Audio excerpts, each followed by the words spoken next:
আমার কাছে যে অল্প টাকার মধ্যে যদি কেউ ফ্যান লাইট ব্যবহার করতে চায়, এই যে আমার হাতে আছে, বাম হাতে আছে, এটা হচ্ছে হলো ইউপিএস পরিনন ইনভার্টার। অল্প টাকার মধ্যে 2-4টা ফ্যান চালাবে, 4-5টা লাইট জ্বালাবে। এরকম সিলিং ফ্যান চলবে? সিলিং ফ্যানও চলবে, অবশ্যই অবশ্যই। লাইট চলবে এরকম স্টিক লাইট? অবশ্যই অবশ্যই অবশ্যই।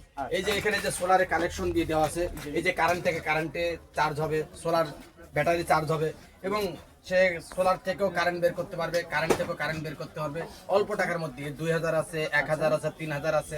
হ্যাঁ, এটা হলো ডিজিটাল ডিসপ্লেতে সকল কিছু দেখতে পারবে। হ্যাঁ, এর কম দামি বেশি দামি সকল সাইজ আমাদের কাছে আছে ইনশাআল্লাহ। এটা কি জিনিস? এটাও ইনভার্টার। একটু কেউ যদি 5-6টা লাইট ফ্যান চালাতে চায়, আচ্ছা, 5টা ফ্যান, সিলিং ফ্যান এবং 7-8টা লাইট জ্বালাতে চায়, সেক্ষেত্রে এই ডিভাইস নিতে পারে। এটাও ইনভার্টার, চার্জিং সহ ইনভার্টার। এই যে দেখেন সব কালেকশন দিয়ে দেওয়া আছে, অফ অন সুইচ এবং এই সোলারের কালেকশন, ব্যাটারি কালেকশন সকল কিছু দিয়ে দেওয়া আছে। যেটা কাস্টমার চায়, এটা হচ্ছে 1000 এর দাম হচ্ছে আপনার 2500 টাকা, 2000 এর দাম হচ্ছে আপনার হলো 3500 টাকা, 3000 এর দাম হচ্ছে 4500 টাকা।